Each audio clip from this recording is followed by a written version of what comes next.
Em meio ao chifre da África, em uma região de montanhas áridas e vales férteis, ergueu-se um reino que por muito tempo foi esquecido, quase apagado da memória da humanidade. Um império que não apenas dominou rotas comerciais, mas ergueu monumentos gigantescos que até hoje desafiam a compreensão. Seu nome era Aksum.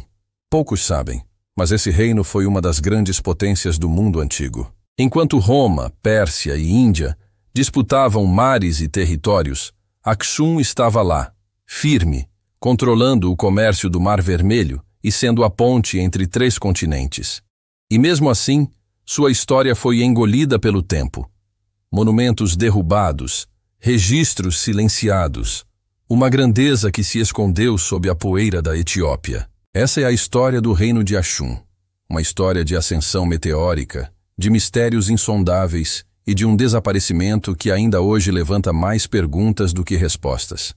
As origens de Aksum mergulham no profundo enredo da antiguidade africana. A região da atual Etiópia sempre foi habitada por povos agrícolas e pastoris, mas por volta do século I da nossa era, algo mudou. Povos locais, em contato com o comércio do Mar Vermelho e influências vindas da Península Arábica, formaram uma nova identidade política. Assim nasceu Aksum, uma cidade que rapidamente se transformaria em capital de um reino poderoso. Sua localização era perfeita. No alto planalto etíope, protegido por montanhas, mas próximo o bastante do mar para controlar portos estratégicos. Aksum não era apenas uma cidade, mas o centro de uma rede de comércio que ligava ouro da África, especiarias da Índia, sedas da China e vinhos do Mediterrâneo. Ali se encontravam caravanas de camelos, navios carregados e mercadores vindos de todos os cantos. E o que mais impressiona, Aksum foi um dos poucos reinos africanos que desenvolveram sua própria escrita. O ge'ez, ainda hoje usado como língua litúrgica, nasceu naquele tempo. Isso mostra que não eram apenas comerciantes, mas também construtores de identidade cultural. Poucos no mundo conhecem a verdade, mas Aksum era mencionado até pelos romanos como uma das grandes potências da terra. Plínio, o Velho, e depois escritores bizantinos, falavam desse reino distante, rico e quase mítico. Para muitos, era uma terra onde o ouro escorria pelos rios e onde reis governavam com uma autoridade quase divina. E de fato, Aksum cresceu rápido. Seus reis expandiram o território, controlaram a Núbia, rivalizaram com o poderoso reino de Meroé e chegaram até o sul da Arábia, impondo sua força na região do atual Iêmen. Isso não era pouca coisa. Aksum não era periférico, era central. Mas talvez o que mais impressiona sejam os monumentos que deixaram para trás. Colossos de pedra erguidos em plena antiguidade, obeliscos que chegam a mais de 30 metros de altura, pesando centenas de toneladas. E o mistério é inevitável. Como povos da antiguidade conseguiram cortar, transportar e erguer pedras desse tamanho, com tecnologia limitada? Mesmo hoje, engenheiros se perguntam como foi possível.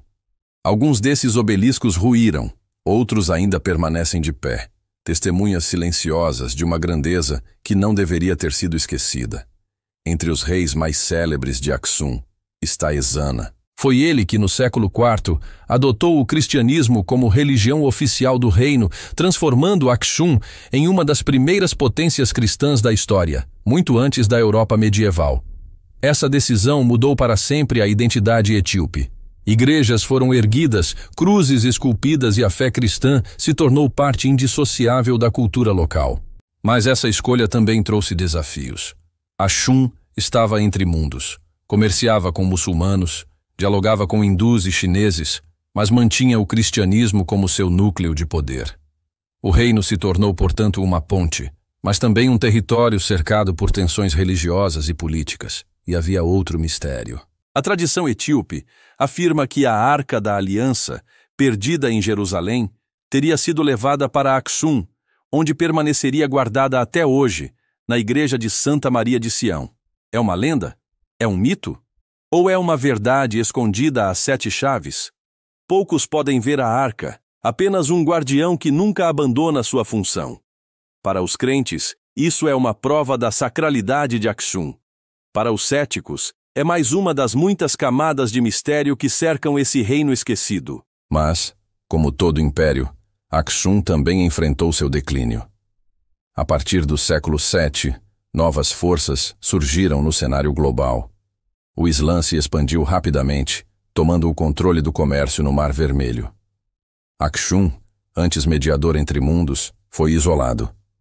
Sem acesso às rotas marítimas, sua economia entrou em crise. Seus monumentos deixaram de ser erguidos, suas moedas desapareceram, suas cidades foram abandonadas. E aqui está o ponto mais enigmático. O desaparecimento de Akshum foi tão silencioso quanto sua ascensão foi grandiosa. Não houve guerras devastadoras, não houve destruições completas. Apenas um lento apagamento, como se o reino tivesse se retirado das páginas da história. Esse silêncio abriu espaço para lendas. Alguns dizem que Akshum caiu porque guardava segredos que o mundo não estava pronto para conhecer. Outros afirmam que seus reis, carregados de riquezas, desapareceram rumo ao interior da África, levando consigo tesouros jamais encontrados. O fato é que, séculos depois, Akshum já não era mais a potência que rivalizava com Roma. Sua memória ficou restrita a tradições etíopes e alguns relatos estrangeiros. No Ocidente, quase nada se sabia.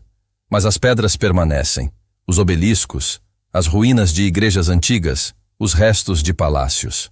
Tudo isso grita para quem quiser ouvir. Aqui existiu um império esquecido, mas que foi parte essencial da engrenagem do mundo antigo. Se essa história não for contada, será esquecida para sempre.